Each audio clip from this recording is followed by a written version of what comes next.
Ikaw lamang aking kanlungan,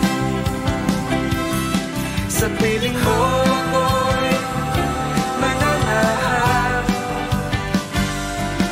pagkat ikaw lamang aking kalakasan. Sa piling mo tagumpay ko'y naranasan.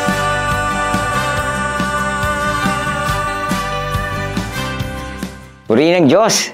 Tunay nga po na walang mapagsidlan ang ating kagalakan sa mga pagkakataong ibinibigay ng Diyos. Katulad po nito, ano po, yung atin pong patuloy na pagbubulay-bulay ng kanyang salita dito nga po sa programa ng JCSGO, Araw-Araw na Pagpapala. Napakaganda po ng layunin ng gawain ito, ano po, ng ministry na ito, upang tayo po na nasa online ay patuloy na mapalakas at sa biyaya ng Panginoon ay makapamuhay tayo na nakalulugod sa Diyos. Kaya ngayong araw na ito, samahan niyo po muna akong manalangin bago tayo magpatuloy.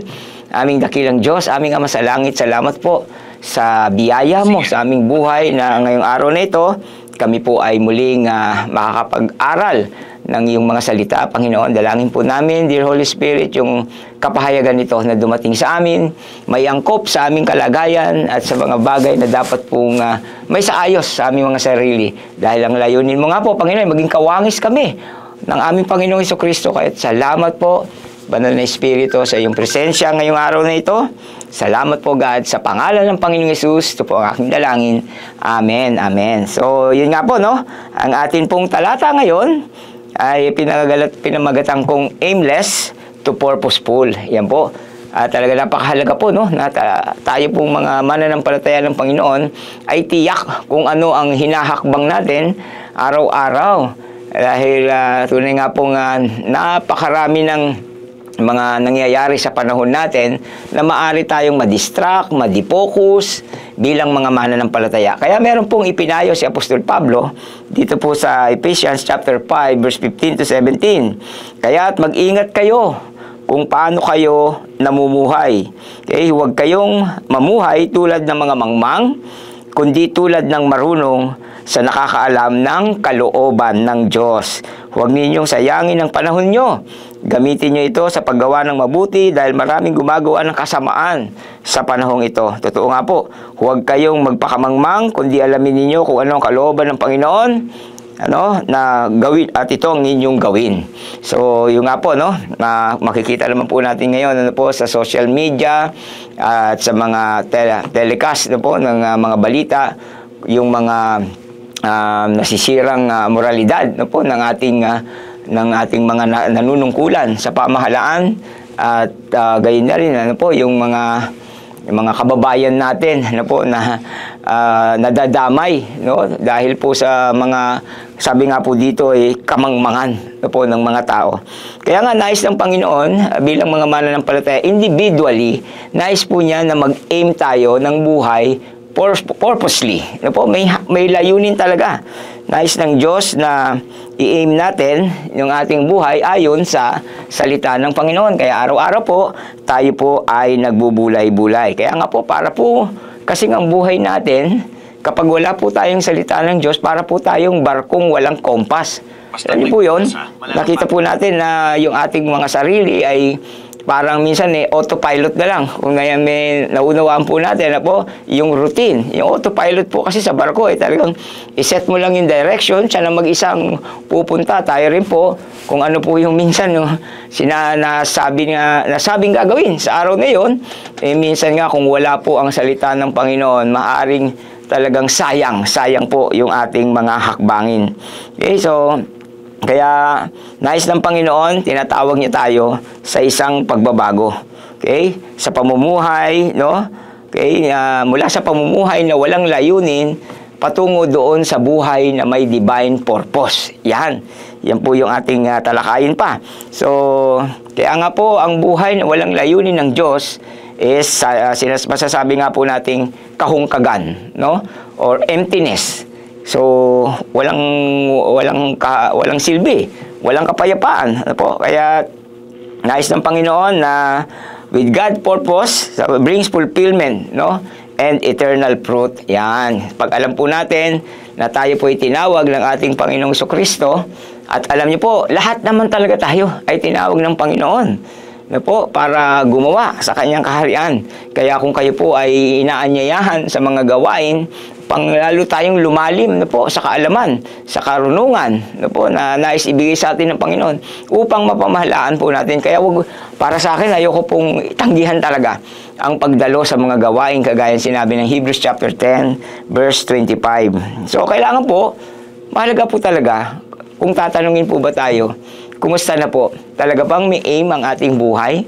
Ito ba yung gusto nating goal or target na gusto nating mangyari? Sabi nga po, may dalawang klaseng laruan pero pwede nating pagpilian. Yung yoyo at yung pana. Yung yoyo po, yung laruan na yoyo, kapag yan po ay yung ginamit, akit baba lang yan, akit baba. Paikot-ikot dun sa kanyang kinatatalian. Na po? So parang ganun din ang buhay ng walang purpose. Na po? Pero ang pana po, itong pana po ay talagang ini-aim para ma-hit niya yung bullseye. So, yan din po yung nais ng Panginoon sa atin, ng mga namumuhay ng may layunin. Kung ano yung goal natin, ibibigay po talaga ng Panginoon ng paraan para ma-hit po natin yon. Sa pananalapi, sa relationship, yung pag-aayos ng mga damdamin at kalooban ng isa't isa, yung karunungan po natin, hindi po tayo maubusan. Dahil sabi sa Biblia, we have the mind of Christ. Kaya diba, napakaganda po na dapat magkaroon talaga tayo ng aim ng buhay natin ay may layunin. So, ano ba sign ng aimlessness o yung walang direksyon ng buhay? Siyempre, number one, no clear direction in life.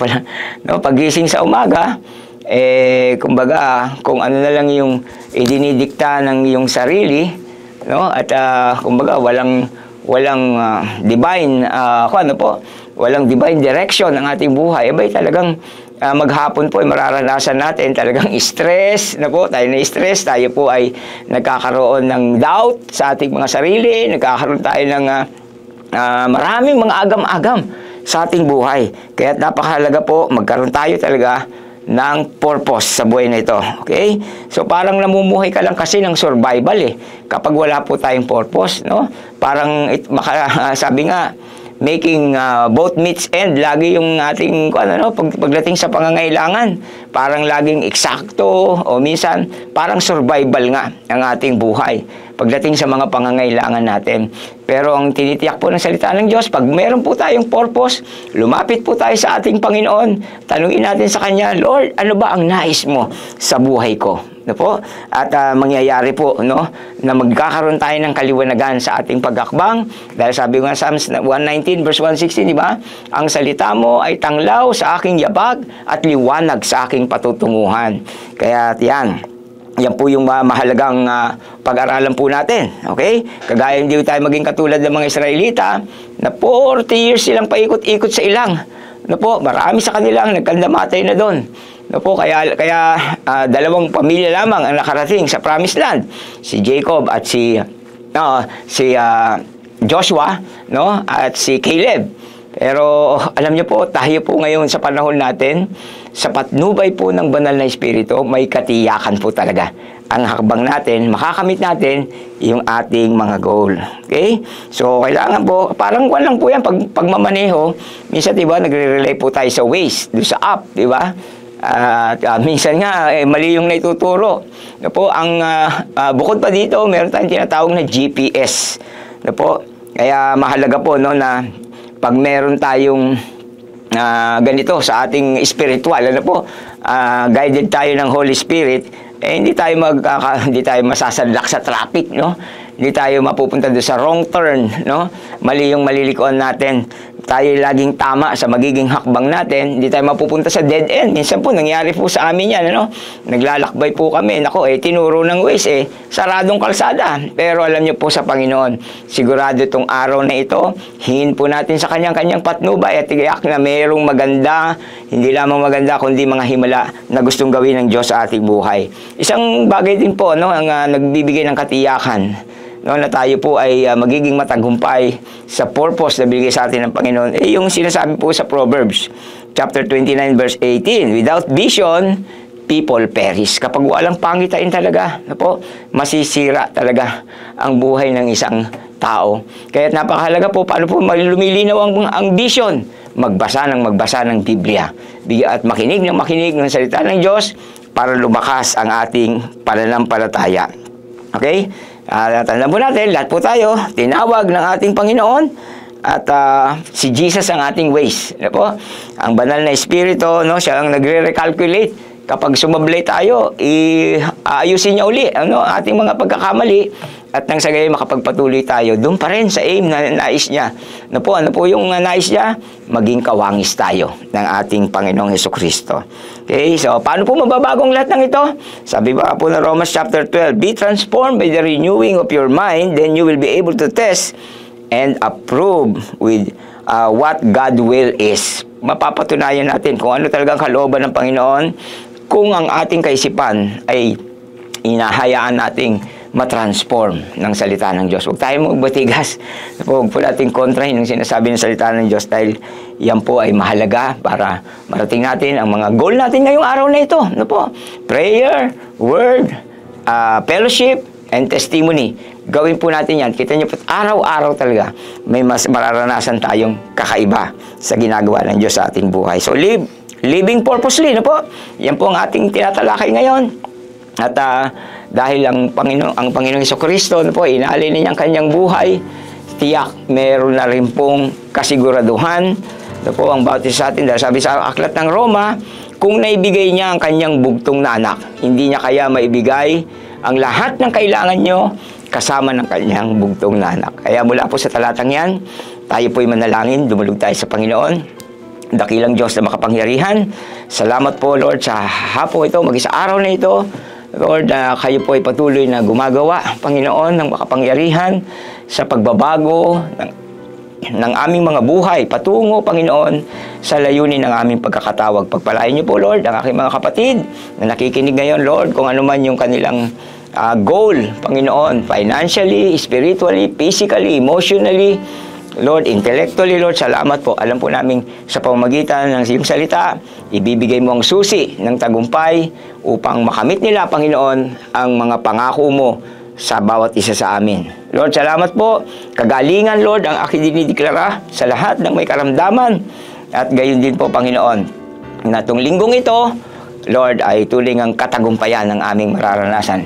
Ito po ang aking dinideklara sa makapangyarihang pangalan ng Panginoong Hesus at ang lahat ng anak ng Diyos na pinagpala sa araw ito, magsabi po ng Amen. Amen. Maraming salamat pong muli. God bless you po and Shalom.